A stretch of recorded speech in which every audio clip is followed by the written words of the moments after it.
বলে কি না দিয়ে বৈষ্ণব সেবা নিস্তার পেয়েছে কেবা। যতই দান করো, ধ্যান করো আর যজ্ঞ করো, বৈষ্ণবের কৃপা ব্যতি রেখে তোমার মুক্তির দ্বার খুলবে না। এটা জেনে রাখবে। তুমি জানো না, 1000 মাইল দূরে মানুষ ছুটে যায় যেখানে সাধু থাকে। কেন না? সাধুর সঙ্গে সচ্চিদানন্দ ভগবানের কানেকশন আছে। কানেকশন মানে যোগ আছে। বড় টাঙ্কির সঙ্গে যদি পাইপের যোগ থাকে, তাহলে প্যাঁচ ঘুরলে, অন করলে, প্যাঁচ খুললে জল আসবে। ট্রাঙ্ক ভর্তি আছে, কিন্তু পাইপের যোগ ট্রাঙ্কির সঙ্গে নাই। আপনি প্যাঁচ খুললেও জল পড়বে না। রাধে রাধে। তাই সাধারণ একটি কথা, কিন্তু এক গভীর দৃষ্টান্ত। সেটা হলো, যারা ঈশ্বরের সঙ্গে যুক্ত, এই তাদের সঙ্গে যারা যুক্ত হবে তারাও শীতল হবে, তারা কিছু পাবে। প্যাঁচ খুললেই পাবে, প্যাঁচ দিলে প্যাঁচে পড়বে। এই জন্য প্রণাম তো সাধুকে করতে হয়, যাকে প্রণাম করলে কিছু দিতে পারে, আবার কিছু নিতে পারে। আর বাকিগুলো তো চিটে চিটে ধান, আগড়া।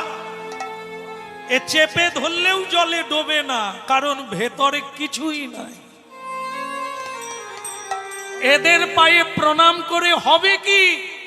এরা তো দিতেও পারে না, আমার পাপ তাপ কিছু নিতেও পারে না। এই জন্য কেবল সাধুরা পারে, ওরা দিতেও পারে, আর তোমার জন্ম জন্মান্তরের পাপ তাপ সব নিতেও পারে। এই জন্য সাধুর সমাগম।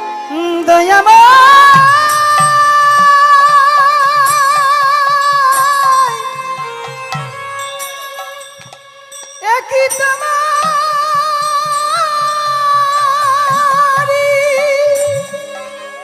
নীলা দয়াময়।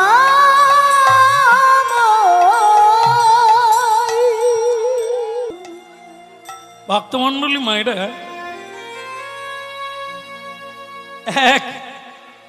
হরিদ্বারে এক সাধুর কাছে ভক্তরা নিজের জ্বালার জন্য যায়। গিয়ে বলে, বাবা আমার বড্ড যন্ত্রণা সংসারে, আপনি একটু যদি দেখে দেন তাহলে ভালো হয়। সাধু শুধু বলল, বলবো। আবার একজন এসে বলছে, আমার স্ত্রীর সঙ্গে মানে আমি ঠিক মিলিয়ে উঠতে পারি না, দিন রাত্রি ঝগড়া, আপনি যদি একটু দেখেন, একটু আশীর্বাদ করেন। সাধু বললেন, বলবো। আরেকজনে বলল, আমার ছেলের সঙ্গে ঠিক মিলছে না, এত কষ্ট করে তাকে মানুষ করলাম, সে আমায় বাবা বলে না, আপনি যদি একটু দেখেন, বলবো। পরের দিন আবার এসেছে সাধুর কাছে যে, সাধুজি আপনি তো বলবেন বলেছিলেন, এবার বলুন। বলে, না না, তোমাকে না। বলে, তাহলে আপনি যে বলবেন বললেন? ওরে বোকা, এ পৃথিবীতে তুইও যেমন ইতু পূজার ঘটি, একটা ছোট্ট পাত্র, আমিও তেমনি। তাই আমি কি তোকে দেব রে? আমার দেওয়ার মতো কি আছে? তাহলে যে আপনি বললেন বলবো, ওরে আমি যার পুজো করি, আমি যার ধ্যান করি, আমি তাকে বলবো তোর কথা নিতাই। হ্যাঁ, তা আমি তোকে কি দেব? এই তোর কথাটা আমি তাকে বলবো। তা বললেন? বলে, তক্ষুনি জানিয়ে দিয়েছি। বলে, তাহলে দেননি কেন? বলে, তাহলে তিনি বুঝতে পেরেছেন তোকে দেওয়া উচিত নয়, কারণ তার মতো বুদ্ধিমান কেউ নেই, তার মতো বিচারজ্ঞ কেউ নেই, আর তার মতো ধর্মজ্ঞ কেউ নেই। বিবেচনা করে দেখলো তোর কপালে শান্তি লেখা নেই, তুই আগের জন্মে সাধুর কথা শুনিস না, গুরুর কথা মানিস না, আজ তুই শান্তি পাবি কোথার থেকে? রাধে রাধে লাইনে আয়, প্রণাম কর, হরিনাম কর, তবে তো সাধুর কৃপায় তুই বলছিস। হরি বল হরি বল হরি বল। কি রূপে পাইব সেবা,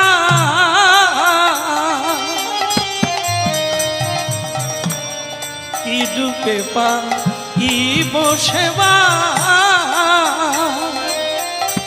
বৈষ্ণব ঠাকুর ওই না কি রূপে পাইব সেবা, বৈষ্ণব ঠাকুর আমি কি রূপে পাইব সেবা, মুই দুরাচা কি রূপে পাইব সেবা গো। এই নূতন বস্ত্রটা গুড়িয়ে নেন, এর উপর দিয়ে আমি যেতে পারবো না। মানে কি, নূতন বস্ত্র বিছিয়ে দিয়েছে, তার উপর দিয়ে রোহিতাশ্বকে যেতে হবে।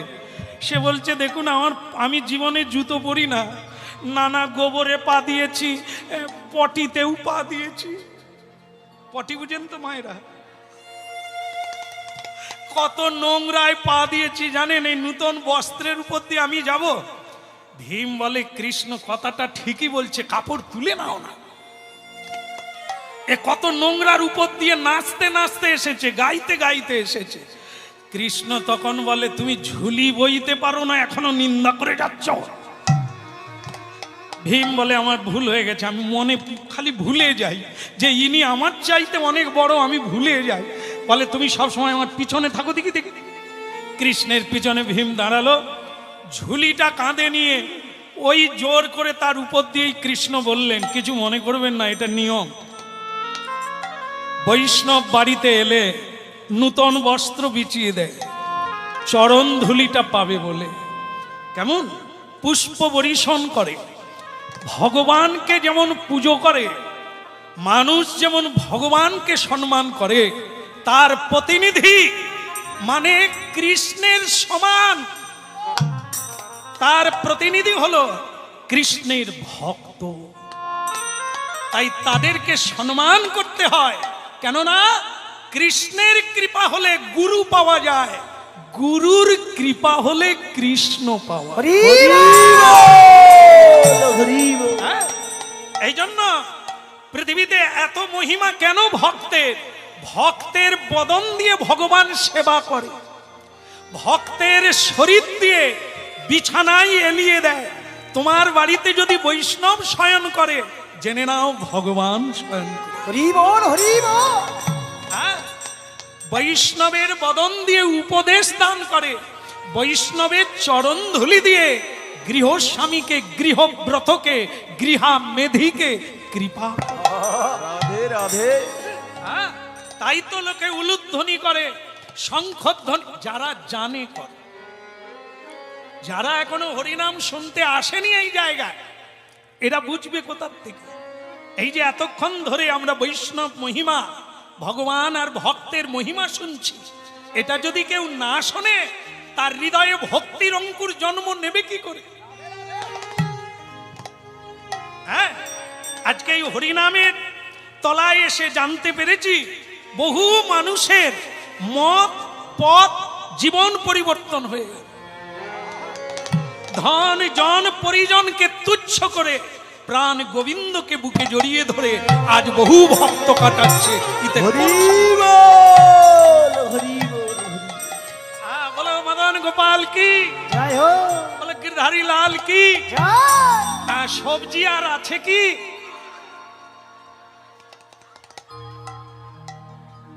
না না, ও তো অনেক আগে ভাড়ার ঘর খালি হয়ে গেছে, শুনলাম না। শাল পাতাও নাই, কলা পাতাও নেই। এবার আপনারা কি করবেন ভাবে, কি ভয় করবেন না, আমি যেটা শোনাই শুনে নে। খাওয়া আপনাদের বাড়িতে মজুদ আছে, যেটা করতে হবে, যদি দেখা গেল কীর্তনের শেষে ওখানে গিয়ে আর নাই, তবে এটা হবে নাই। কারণ মালিক ঈশ্বরের প্রদত্ত এত বড় অনুষ্ঠান করছে, মহাপ্রভুর কৃপা, মহাপ্রভু এসে গেছেন এখানে। তো সুতরাং তার কৃপায়, হয়তো ঠাকুরের কৃপায় ওটা হবে না, কিন্তু আমি যেটা বলছি সেটা কি, যারা প্রসাদ পেয়ে চলে গেল সেখানে গিয়ে দেখবেন ছোট্ট খাটো দু একটা টুকরা টুকরি পড়ে থাকবে, ওটাই তো আসল প্রসাদ। পদদলিতও হয়েছে, কারো উচ্ছিষ্ট বদন থেকে পড়েছে, প্রসাদ যদি হয় তো ওইটাই হবে। বাকি হরি বল, হরি বল। ওই এক কোনা মুখে নিয়ে প্রণাম করে চলে যান, প্রসাদের কাজ হয়ে যাবে, যেটা কোটি জন্ম পাবে না। আর যারা বসে আর একটু লাভরা দাও, পটলের রসা দাও বলে পেট ভরে খেলো, 3 ঘন্টার মামলা, ল্যাটিনে গেলেই জয়নি, তাই হরি বল। আবার খাবে, আবার খাবে। হ্যাঁ, আর এই যে খাচ্ছেন না, এ তো কোটি জন্মের খিদে মিটে যাচ্ছে। এই খিদে মিটে গেলে সব অভাব মিটে যাবে, তার সব অভাব চলে গিয়ে গৌর প্রেমানন্দ। হরি বল, হরি বল। কেমন? তাহলে কি হলো, এখন ভক্তমন্ডলী মায়েরা, রোহিতাস্য কিন্তু তার পুতুল এখনো না বাইনি, সেটা কাঁধে নিয়ে হুজুর লোক, ভয়েও বলতে পারি না, আবার না বলেও থাকতে পারি না। দেখেন, আমি গরিব মানুষ, অতি নগণ্য মানুষ, আমি জুতো সেলাই করে খাই, আমাকে নিয়ে এরকম করবেন না, আমার বড় কষ্ট হচ্ছে। যুধিষ্ঠির মহারাজ গলায় কাপড় দিয়ে একবারে সাষ্টাঙ্গে হারে সর্বনাশ।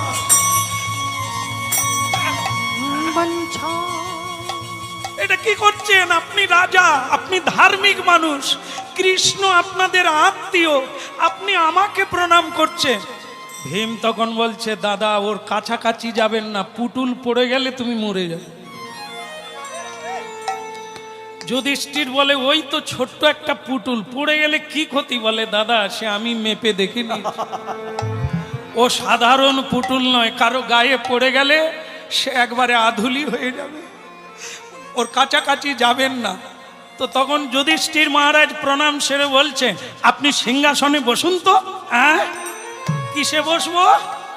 এই সিংহাসনে বসুন। সে রত্ন খচিত মণি মাণিক্য দিয়ে তৈরি, বসলে এক চাক্ষণ নেবে যায়।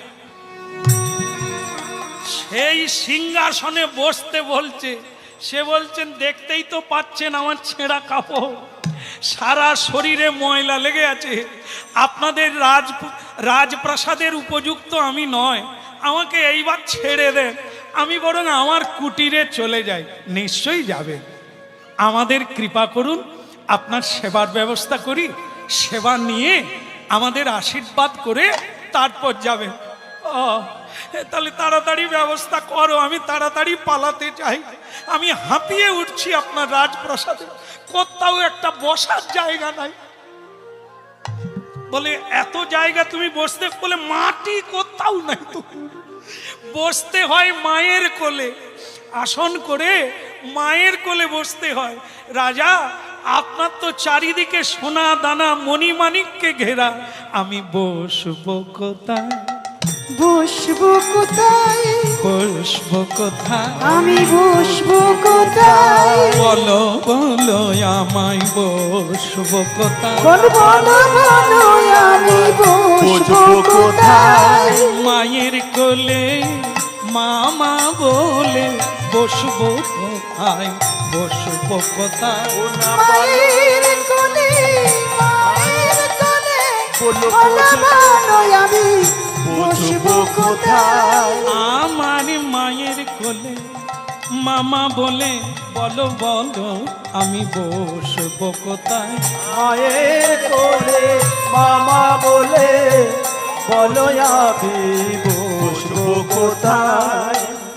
যারা জানে এখানে আছেন, অনেক বৈষ্ণবগণ এখানে আছেন, শ্রদ্ধেয় আমার প্রণম্য, তারা জানেন সকালবেলা বিছানা থেকে পা মাটিতে দিতে নেই, আগে দেবীকে প্রণাম করতে হয়, জগৎ জননী এই পৃথিবী মাকে প্রণাম করতে হয়। সমুদ্র মেঘ হলে দেবী, পর্বত নভমণ্ডলে বিষ্ণু পত্নী নাং নমস্তভ্যং পাদ পর্শ ক্ষমস্বম। হে মা, হে ধরিত্রী, হে বসুন্ধরা, হে মেদিনী, আমাকে কৃপা করো মা। আমি তোমার বুকে পা দেব, থুতু ফেলবো, মলমূত্র ত্যাগ করব। আমাকে তুমি কৃপা করো মা, আমার অপরাধ নিও না, আমাকে ক্ষমা করে দিও। যেন তোমার বুকে বসে, তোমার বুকে দাঁড়িয়ে আমি হরিগুণ গান গাইতে পারি, আমি হরি বল বলতে পারি।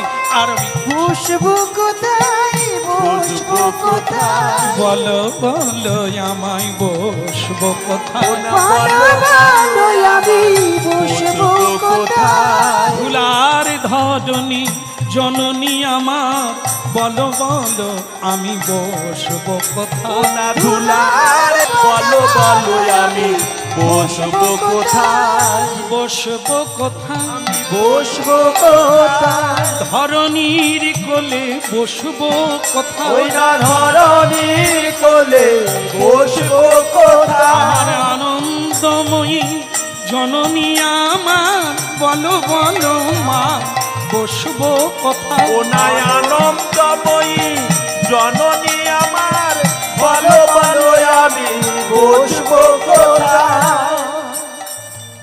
রোহিতাশ্ব, আপনার কথা ফেলে দেওয়ার নয়, কিন্তু আমরা যে রাজা, ভগবানের কৃপায় তুমি ফকির, আমরা রাজা।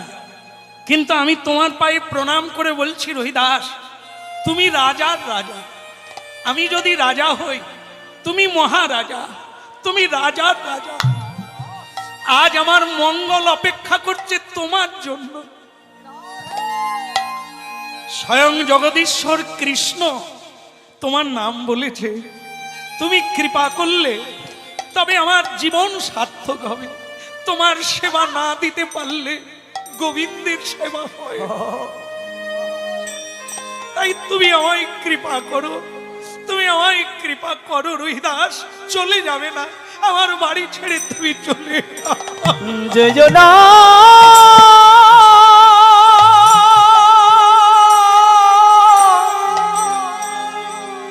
ও গো রোহিদাস চলে যেও।